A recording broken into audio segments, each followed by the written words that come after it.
Senator Rennick. Madam President, and the great English-Irish philosopher Edmund Burke once warned about the tyranny of the majority, and that's what we're seeing here today, where we see the major parties are actually going to use their numbers to abuse due process.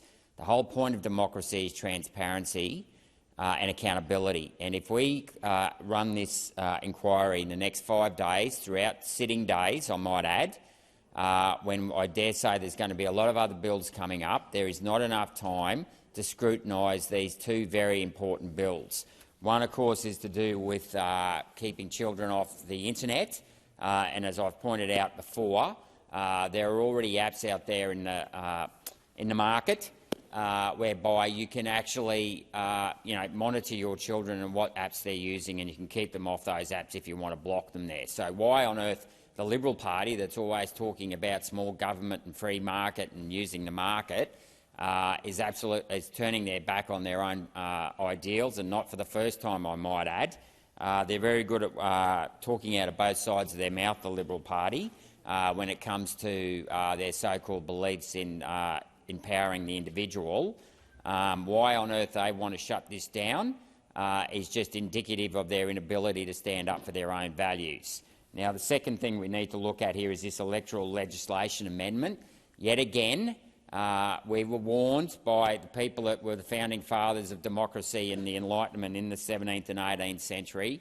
The whole point of democracy was to empower the individual, and yet what we see here are the two major parties again seeking to abuse their numbers to shut down transparency on what they intend to do with this electoral amendments to the Electoral Act.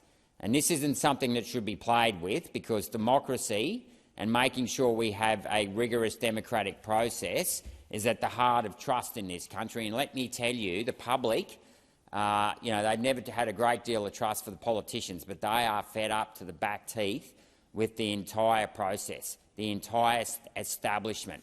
Not just politicians, the health system, the military, the number of stories we get from abuse within the military, and of course when you try and raise it through Veterans Affairs, they just circle the wagons, protecting their own rather than protecting those people who have been abused by their colleagues or by the government themselves. So I support this motion, that all it's doing is asking to push out the date of the inquiry from next week, the closure of the inquiry from next week, which is completely unrealistic given that we're in sitting week anyway, to the second week of February next year, which will give us a couple of months over the Christmas break to actually have a greater look at these two very, very important acts. So I would ask that the major parties do the right thing by the people of Australia, do the right thing by democracy itself, and make sure that we can shine a light on this legislation.